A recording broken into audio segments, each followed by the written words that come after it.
Everybody. Welcome to the BAMF podcast, and I am Jason Tondro. I'm going to be your host for something a little bit new. And for those of you that have been with BAMF for a while, or you might be new, I have been with the BAMF podcast for a long time now, sometimes hosting with Mike, sometimes coming on with a couple of other guests. But about a year and a half ago, I left my job as a college professor out on the Georgia coast to join Paizo as an editor, which I have been doing for about the last year and a half, where I worked on pretty much everything Paizo puts out, whether it was the playtest that was actually being pushed out the door as I was hired for the playtest for second edition, or Starfinder, or the Pathfinder second edition, all of our first edition Pathfinder stuff that we put out in the last year and a half, and everything else we do, from cards to maps to pawns. Editors look at all of that stuff. But about a couple of months ago, like right before Gen Con of 2020, I was offered the opportunity to move over to the developer position at the Starfinder team, which we call the Star Chamber. And I took that gig. And so now I am developing adventures for the Starfinder line, hand in hand with Jason Keeley, who's been doing that since the game launched a couple of years ago now. So since I'm in the Paizo offices every day, and I have a lot of in the business perspectives that a lot of folks watching the show or listening to the podcast might be interested in, Mike and I threw around the idea of me maybe doing sort of a regular Starfinder show. And so that's why I'm here. And I've got access to a lot of people who work on the game, and we'll be bringing those people to you, telling stories about the game, about working in the Paizo offices, about all the other cool projects these people are working on. Starfinder's really captured a fan base in gaming. And there's a lot of really interesting reasons for that, some of which are related to the game system, but a lot of which are related to the setting. And we won, I think, an Ennie for Origins Award for an Ennie for the Packed World setting. And there's been a lot of really exciting embrace of the game, even when it was still just coming out. Like, we'll talk about a lot of this, sort of the unexpected success of Starfinder as one of our future shows. But first, maybe we should take a little bit of a broader look at that. We are going to have an interview today. I'm going to bring you an interview with Patrick Brennan. Brennan is the GM for the Cosmic Crit podcast, which is the longest running and most successful of the Starfinder podcasts. And there's a lot of them out there, and they are really great, actually. I listen to Non-Standard Action myself, but I'm going to put in a plug for Patrick's show, which is a big favorite around our offices. But Patrick is also, in addition to GMing this ongoing live play show, he also wrote The Fate of the Fifth, which is the first volume in the Attack of the Swarm adventure path, currently being released, currently on sale now at your favorite game and hobby store. So I wanted to chat with Patrick about that adventure, about anything that he could shed some light on, sort of behind the scenes about it, and his thoughts working on the project. So we'll get to that later on. It's a really interesting interview. But in the meantime, let's take a little step back and kind of talk about what Starfinder is and what makes it different and interesting for a game system. And also at the same time, maybe a little bit about what it isn't, and what's made the game so popular. Starfinder is a science fantasy RPG. It uses a D20 based system. It's got an open license in the back pages. So in some senses, it's OGL, but it does a lot that's different from a traditional D&D game, but a lot of it's the same. You still have the same 6 attributes, for example. You still roll a die 20, you add an attack bonus, and you try to hit an armor class, although there might be a couple of different armor classes depending on whether you're using an energy weapon or a kinetic weapon like a fist or a sword or a gun. And when you first start describing the game, and I think this is how it was first pitched in the Paizo offices a year before anybody had ever heard of it outside. It was first pitched as sort of Pathfinder in space. And to some extent, that's true. That is, Starfinder is set in the same setting as Pathfinder, but it is set an indeterminate time in the future. So the world in which Pathfinder takes place, most of Pathfinder takes place, is Galarian. We didn't want at Paizo, obviously, we didn't want to create a future game which set the future events of Pathfinder. We didn't want to make decisions, for example, that might take power out of your table and your player characters and set some kind of definite future about what happens in the future of Galarian. We didn't want to just blow up the planet because, well, that would sort of make all of your PC's exploits pointless, wouldn't it, if the planet just blew up anyway?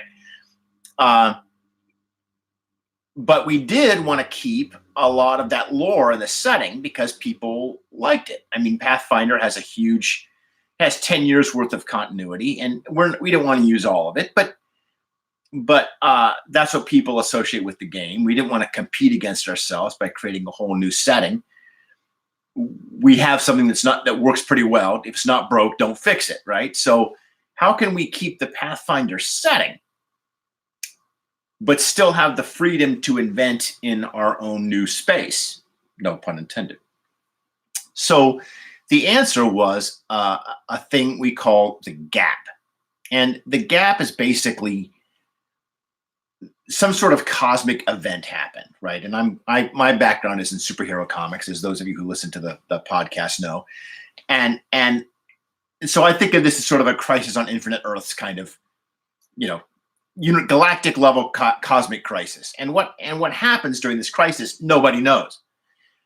All memory of everything that happened during the gap and all historical records, and even the ability to date something with science, like carbon dating or, measuring the molecular decay or all that stuff that we use to determine, for example, how old the universe is. None of that shit works during this period known as the gap.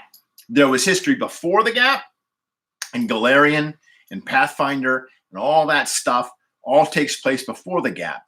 But then at some indeterminate time, and it's kind of fuzzy and it's different for different cultures and maybe even in different places. And sometimes you can get little glimpses of the gap pushing a little bit farther ahead into the timeline. Sometimes it falls farther back, depending on where you might be.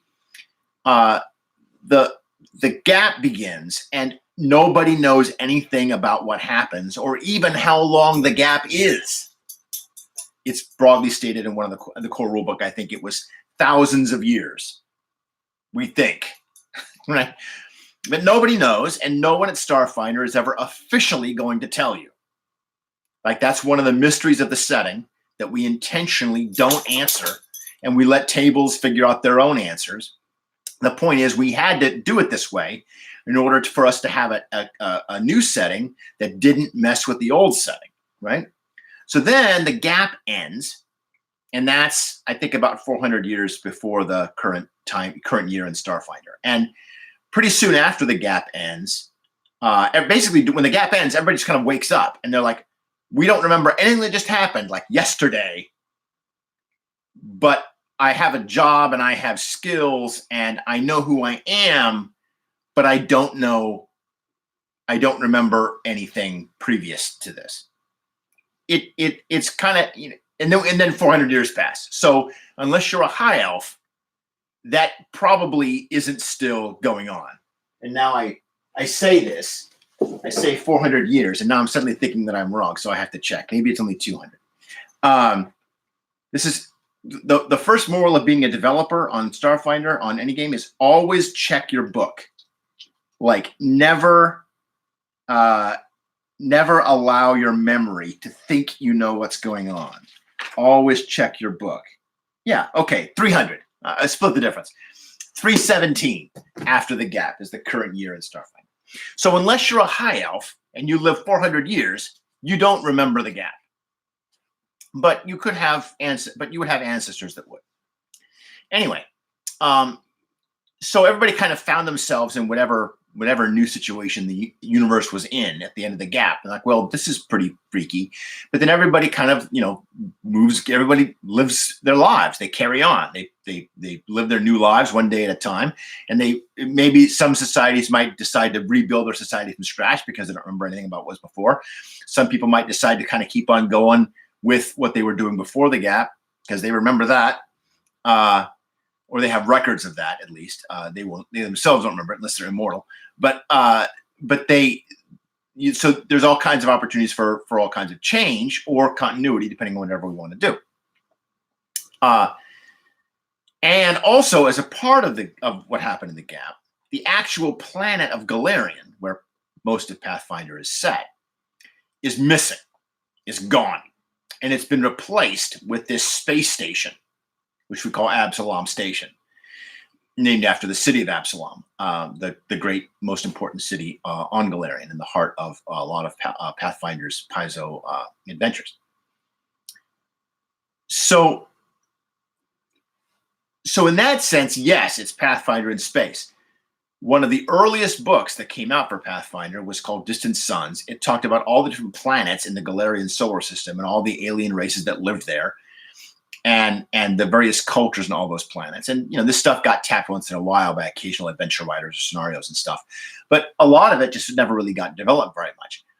But since that's all the rest of the Pact world, the rest of the solar system, we were given that, and we had to use it. Although we did have the opportunity to develop it and change a lot of it, especially when we wanted to maybe approach some of these planets in a more sophisticated manner. For example, the planet of Castrovel in the original Distant Suns was kind of a Venus, Pellucidar, Barsoomian kind of setting, where you have like this sort of jungle swamp planet, and all the women are gorgeous and all the men are hunks, and the women all ride around topless on these giant lizards and stuff. Like, okay, now I get what you're doing when you do that. You're doing sort of a pulp Victoria, I mean not Victorian, but Edgar Rice Burroughs kind of send up. And I total Lost Worlds plan. I get it. The Lost Worlds adventure, Lost Worlds romance. But this is 2019, and I think we could come up with some stuff a little bit more sophisticated there. We don't want to, I guarantee there aren't too many, there are a lot of women players who would not be interested in playing on that planet and would see it as, pretty insulting, right? So this became so that species, the Lashunta, in which all the women were tall, willowy, and gorgeous, and all the men were short, stocky, and not so smart. That kind of became an example of a challenge to the creative team on Starfinder to how can we make that more interesting, and make it present it in a way that's not so blatantly kind of, in that case, kind of misogynistic and a little regressive. And that's just one example. Like, there's all kinds of stuff that we thought, well, that was cool. I mean, when we were doing that was neat. But can we do something that's maybe more interesting and more welcoming and creates a very diverse player base? And this has become the real secret sauce to Starfinder. In some senses, like I've been talking about, it's Pathfinder in space. But in many senses, it's not. In fact, around the Star Chamber, we specifically make a conscious effort to avoid overusing Pathfinder tropes, and instead use our own toys, our own cool stuff that we've invented for Starfinder. As an example, in the back of the Starfinder book, you'll see rules for converting all the old, what we call legacy races, dwarves, elves, half-orcs, all the halflings, gnomes, how to make those characters in Starfinder. But in the Starfinder setting, I'm not saying we never use them, but we tend not to use them. We have all of these other interesting and unique Starfinder species that we've created for Starfinder. There are now over 100 playable species in Starfinder. And for a game that's only been out like a couple of years, that's really unusual. Like when a game has 100 playable species in 2 years, they're doing it on purpose, right? That's not just an accident of development. Oh, look, look at all these species we have. No, like we're doing that on purpose. Why are we doing this? When Starfinder was just starting to come out, it really got seized upon by the fan community for its diverse racial species mix-up. When they were working on this, and I say we, but I wasn't actually part of the team at this point. When we were devising this, we were calling it the Cantina Feel. And is that after that moment, that iconic moment in Star Wars, when Luke goes into the cantina for the very first time, the Mos Eisley Cantina, and there's all these crazy aliens around, and you don't know who they all are, but you just know they all have a story, right? And then of course we got books which gave every single one of those characters a story, no matter how short their appearance was, right? And they all got plastic miniatures and figures and stuff, but that's kind of our approach. Like, let's have a galaxy where humans are not the majority. Like, they're just one of countless species, not even the most important, just kind of one among many. And this notion of humanity not being privileged, of humanity kind of just being in this giant melting pot of species where, and all these species are incredibly varied and different. Like there's coral people and walrus people and, crazy like jellyfish folk that float around, and all living starfish that can shape change, and all kinds of crazy creatures. Some of my favorites are in the core rule book, but there's literally 100 more that are out there. And what this did is it created a sandbox in which players, no matter what their background, whether ethnicity or their sexual orientation or their religion or their or lack of, whatever their gender or identification, they could find a character, they could make a character that they could identify with, like they could see themselves in the game. This caught fire with the fans, and now we have a huge fan base of like non-straight white dudes that are playing Starfinder, and it's fantastic. Like, it's really cool. And we make a very conscious effort in our writing team to hire folks that are diverse, and so that our writer base, our creative team, represents the player base, right? Well, so. And I'm not saying that other games don't do that too, but in my opinion, as just one person on the team, I really think this is one of the things that has really made Starfinder stand out. Now, that in addition to the fact that it's a science fantasy. Now, there are other science fiction games out there. Remember, Starfinder's came out a couple of years ago, so a couple of the other science fiction or science fantasy games, maybe even ones that use D20 engine, came out since Starfinder. Like, to use just one example, see if I can find it on my bookshelf here behind me. Espergenesis, for example, which I picked up at Gen Con a year ago. Espergenesis is also science fiction using the D20 system, and in fact, it's using the 5e system. It's D&D 5e in space, but it's a very high tech. So that science is so advanced that it's basically like magic. Our game isn't like that. Our game has technomancers and mystics and witch warpers. It has people who cast spells, but it also has starships, robots, and laser guns. It's got a class, for example, the Solarians, which were intentionally designed to do all of the game mechanical things that Jedi do.